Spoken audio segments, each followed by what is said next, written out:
Hey there, I am switching things up for this particular episode and probably the next few episodes, just because there are some things going on behind the scenes that are not really too dramatic, but I personally have a desire to share them.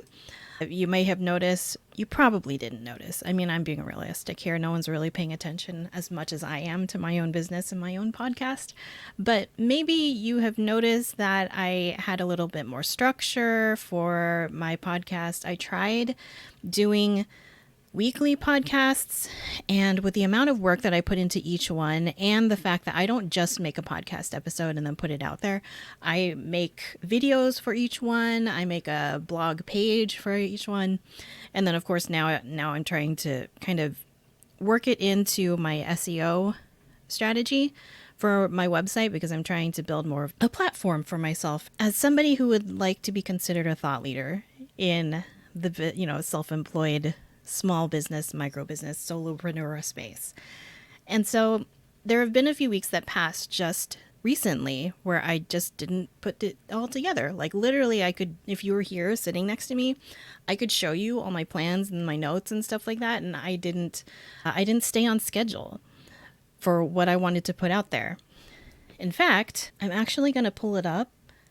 And I won't show you my screen, but I'm going to read out some of the stuff that I had planned. And it was like literally in my calendar and everything like that. And I will eventually cover these topics because they're still so relevant and helpful, right? But sometimes when you're running a business and when you're really figuring things out for yourself, you just have to pause, even if that means breaking all the rules that like the gurus give you where they say consistency is key and all that stuff. It's like, well, consistency is key, but also if you have things to deal with, then like deal with them. And so some of the topics that I had slated out, and so like right now as I'm recording this, it's May 22nd, and I am reading these and they were all like planned out for April. And then supposedly at the beginning of May, I was going to revisit my topics and my numbers and see what needs to be done going forward. So I had an episode that I wanted to do on streamlining your newsletter content creation, which I actually made into a blog post. So that exists, but I wanted to circle back and sort of read it out loud as a podcast versus doing it as a podcast episode first and then making a blog page out of that, if that makes sense, if you're following me with this. So there was the streamline your newsletter content creation. I recently put out a lot of information on virtual assistants and outsourcing and just the idea of working with a team, especially if you're still small beans, I guess. So the next one was going to be common struggles while working with a virtual assistant, and that's going to cover, the things that are hard about working with a VA, like not being able to afford them, or they turn out to kind of suck, or they don't produce the kind of results that you wanted. Still totally worth talking about, but again, that was supposed to go out on April 3rd, and it's mid to late May now. So there's that, and then, I had a workflow walkthrough type of thing where I was going to show you which timers and reminders and apps I personally use to stay focused, because I use a lot of them. You may not know this about me, but when I first started online coaching, I specifically was working with people who identified as tech challenged. And that was a lot of fun because I'm a pretty techie person. I wouldn't say that in the context of like the tech world.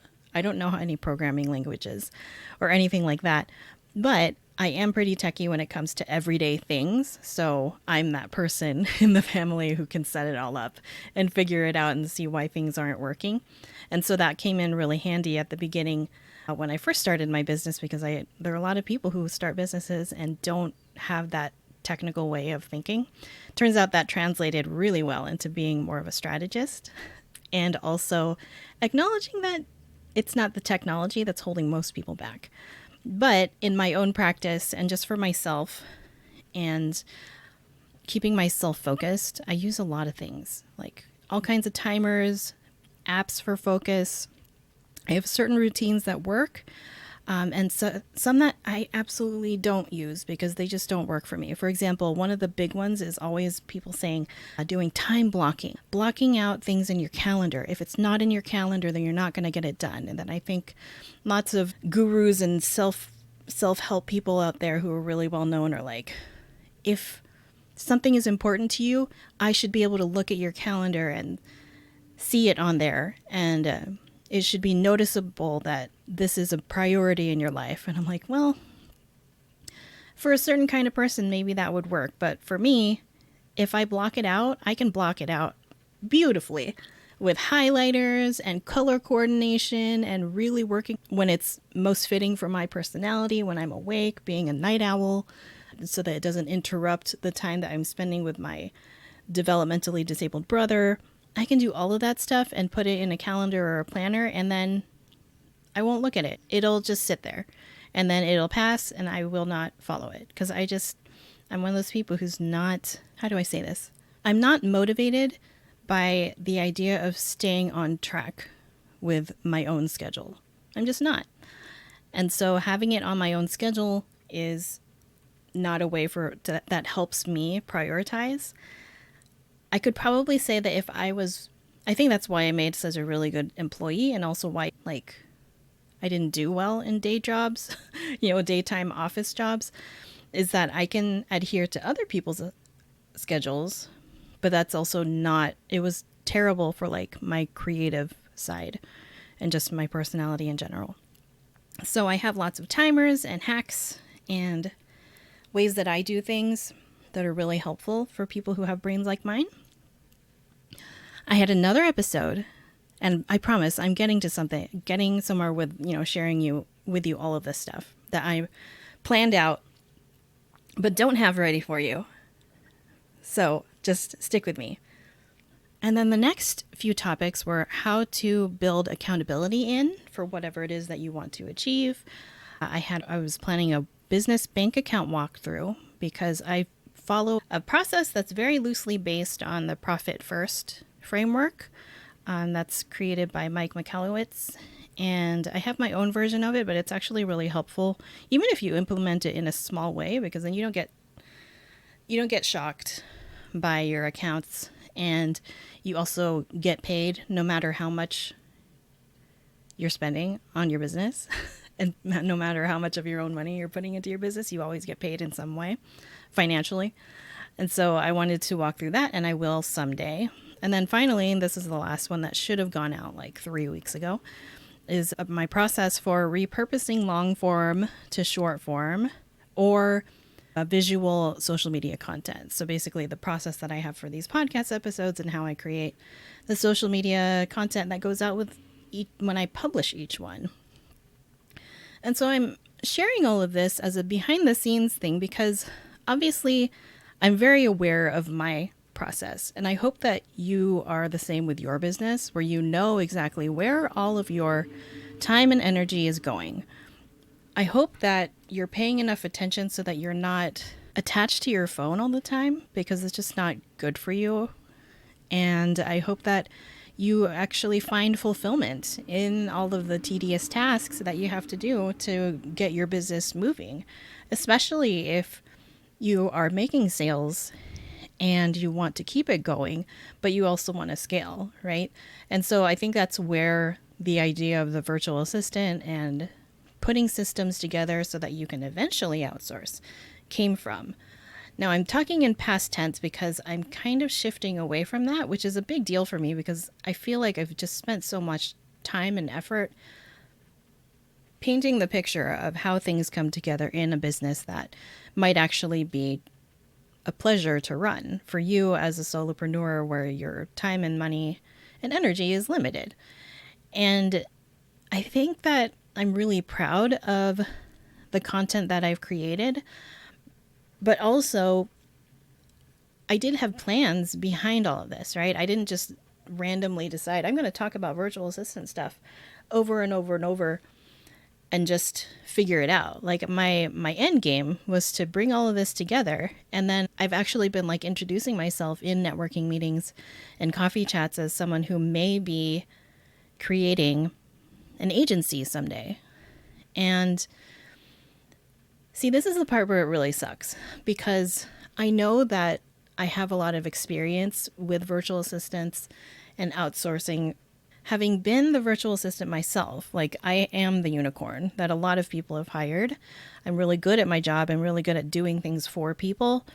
But I left that, right? Because I don't feel lit up by it. Like, I'm really good at it, but I'm not stoked about that kind of work.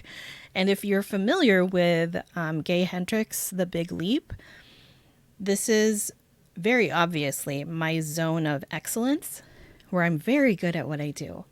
And it's not what I'm really feeling called to do. And for the longest time, and potentially this may still be the case, but I'm trying to figure out where I can kind of nurture myself back into a zone of genius. And I think that just with the last, let's say, 5 years or so, with the pandemic and with how all of my relationships have changed, with my own self-awareness really shifting, I'm not sure what that is anymore. I was definitely leaning in that direction because I thought that it might be worthwhile to lean in the direction of what pretty much everyone keeps telling me. Oh yeah, that's a good idea. That's, people love it. They just light up when I talk about virtual assistants, and basically the idea of me finding them a virtual assistant, like having people say, oh yeah, that's a business. Oh, I would totally use your services. And it's hard because it's literally something I can do, something that would be easy, that I could really build a business around. But my current state doesn't allow me to just build an easy business, so-called easy, right? An easy business that's in demand just for fun, because it wouldn't actually be fun for me. And this is where I'm actually very grateful for all of the internal work that I've done, the deep work, because I also noticed that when I have told certain people about how I want to shift away from it and I want to do, what I'm going to tell you about, there's definitely, it's a little bit of an authority kind of thing where I'm learning that I've been spending a little too much time catering to what other people need and what's in demand and stuff like that versus what I actually want to build around, because I can tell that some of these people don't like that I'm moving away from creating a service that would help them. And it's unfortunate because some of these people were in sort of a mentor role for me, supposedly. And you could tell that they were like disappointed, or they were like, well, your other idea doesn't make sense, or you need to frame this a different way because I thought you were a virtual assistant. And then I notice that they're unhappy. And then I start to, go into old school. Rochelle wants to get the A and do the bonus work and get the bonus points and extra credit in school and get her straight A 4.0. And, it's good that I can catch myself because, it's not about them. And maybe it's time to find new mentors. And also, people are going to have, like, even mentors, business coaches, consultants are going to have their own drama and their own kind of stuff, their own baggage. And just being aware of that, and being aware that it's okay for, this is a little political, but like, it's okay for an artistic, creative, multi-talented virtual assistant Filipino woman like me to not play the role of being a support person for someone else's business and someone else's dream. And just the fact that I'm even in those situations where I'm talking to someone who should be helping me, right? Inspiring me to create the business that I actually want to make. And I'm noticing that they're reacting that way. And so it's very much a little bit of an authority relationship dynamic, where definitely noticing that people that I trust, or the people that I've been seeking out to get input from, have a little bit of an authority complex, a little bit, teeny bit, right? Where they feel a little threatened. And, I don't like to threaten people. I don't like to appear threatening, but it's also, a gift of mine where I can tell people's intentions and what's going on, underneath it all. And it's kind of disappointing. And I think that I had to go through a phase of grief a little bit when I realized that I don't really know what I want anymore. I used to be really ambitious and say, I want this and this and this. And I think that that's easy to do when you're brand new to the entrepreneurship world or the freelancing world, is that there's so much information out there to help people build up their dreams and dream big and try out different things and experiment and make money doing so. But after a while, you start to feel the repetition and how some people are saying some things while doing others. You also change your mind about a lot. If you've actually put in the work and launched a few things, made some money, and had to make some tough decisions for yourself to not continue doing that, then you learn a lot about yourself, or even just in the way that you're being treated by other people in the entrepreneur space. It turns out that it's really complicated when you start putting your own values forward and first in how you run your business and how you make your decisions. And so for me, that's been a huge part of my, let's call it like inner transformation, because it's just been really hard to be honest with myself and maybe let some stuff go and maybe go ahead and let myself experiment with brand new things. So I guess at this point, I'm going to go ahead and let you know that I'm not 100% on any of the decisions that I've made to get me to this point of recording this particular episode. But I have made some decisions, and these were based on just what I've noticed myself really enjoying lately. What's nice is that, like, behind the scenes, and like, I don't talk about money because I'm not a financial expert by any means, but like, I don't know, maybe it's just part of the entrepreneur journey where, we get ourselves into trouble, like over investing in things, especially when when the sales copy is so good on that one program that you think is going to solve all of your problems. It's so good. And it feels so great to go all in and invest in it. Right. And then even if you complete all the stuff that they say that you need to do to get that, to achieve that particular goal, sometimes it's great. And then sometimes it's like, oh, wow, that act of completion was not nearly what I was expecting or hoping for it to be.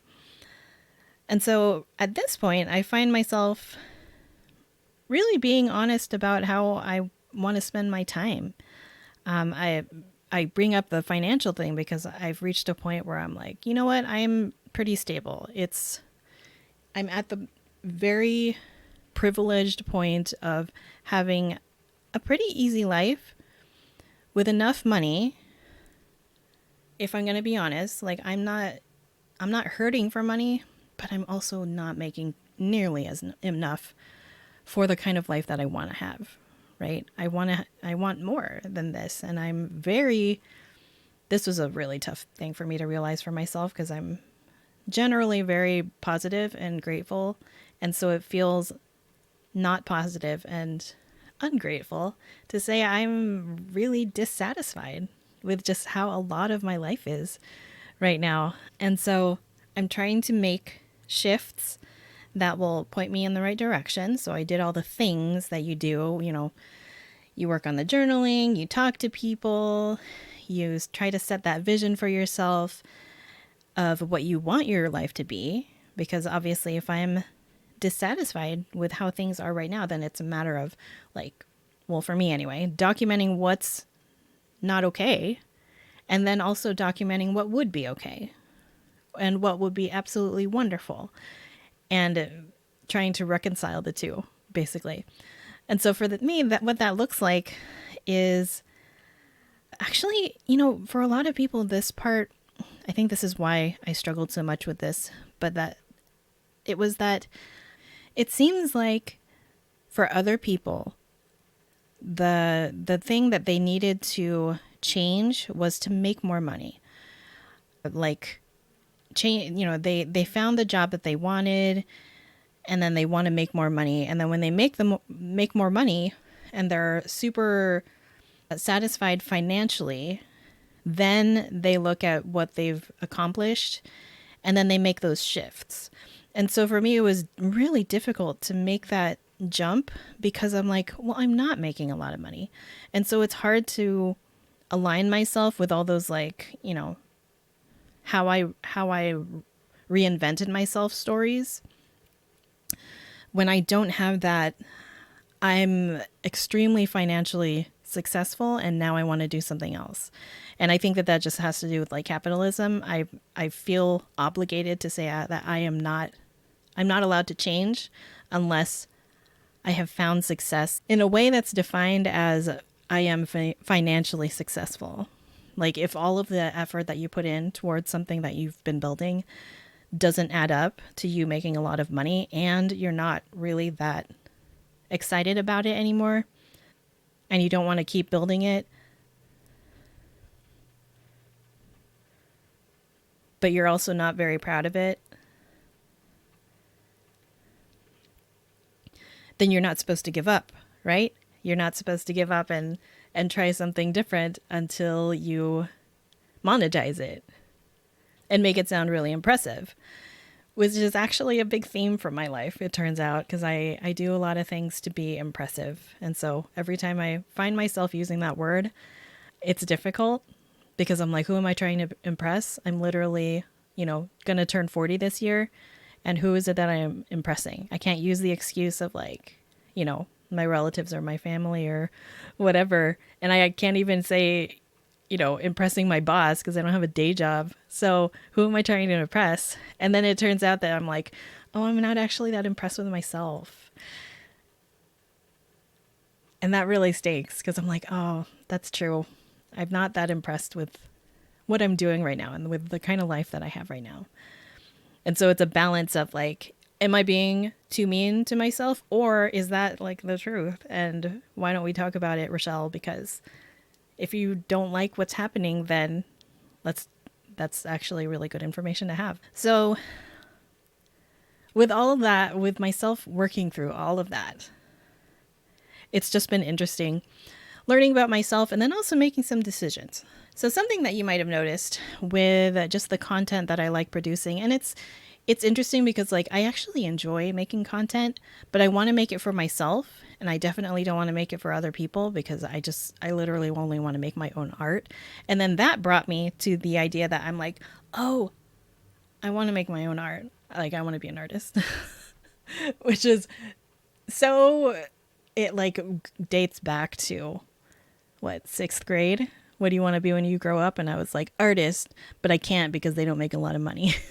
And so it's just one giant tangled thought process in my brain where I'm like, Rochelle, you're allowed to do what you want to do. Rochelle, you're actually really good at making things, like pivoting and putting different things together and coming up with new ideas. And you're never going to run out of ideas. And so like just remembering all of that stuff for myself and letting myself be multidimensional has been a really good experience, but also complicated. But anyway, I'm really grateful to you for sticking through this and listening to me sort of try to talk through what I'm going through, but also putting it out there because this is the kind of thing that usually I only do for myself and figure out where I'm going from here. But I can tell you what I'm planning. So I'm planning on leaning more into the creation side, like creating more for myself so that it's not like I'm going to suddenly become a content creator. Although, you know, I'm totally down for like brand deals and stuff like that once I start finding my own style for creating content.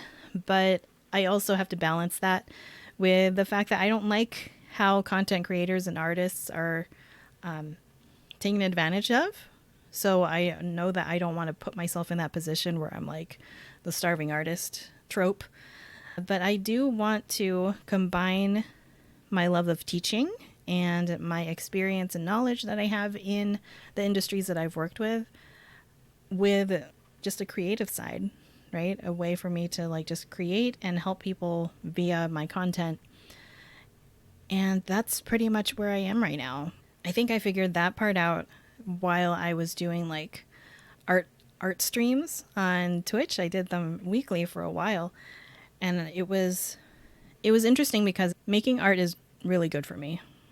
And most of the time I don't do it, but when I do it, then it's very good. And so I'm doing what I can to kind of bake that into my process. And so I'm going to see how that comes out. I'm going to experiment a little bit more with like just showing up as myself and sharing these kind of behind the scenes things as I work through all that stuff that I'm going through. And I'm actually really thankful that I have like the expertise that I do, because I'm like, okay, how can I be more self-compassionate? You know, I'm being kind to myself. I'm not beating myself up over not having it all together. And I'm being mindful because I know that this is something that people resonate with. And so that's why I'm doing it semi-publicly, so that I can share this process with you, even if it's a little messy and I'm not sure how it's going to turn out. So there's the common humanity, like I know that you probably get what I'm talking about. And then also being mindful about it, because those are the three aspects of self-compassion that I like to use as defined by Dr. Kristen Neff with self-compassion and the studies she's done. So being mindful that this is a process and that it's just what I'm going through and it's okay, and I don't have to over-identify with any part of it. But I appreciate you sticking around, and if any of this resonates with you, then please let me know. I'm sure it does, because these are very common feelings to have, feelings and thoughts. But yeah, I'm in it with you, and I hope that you're doing well. And yeah, reach out if something here kind of hit something for you. Anyway, take care. I know I will.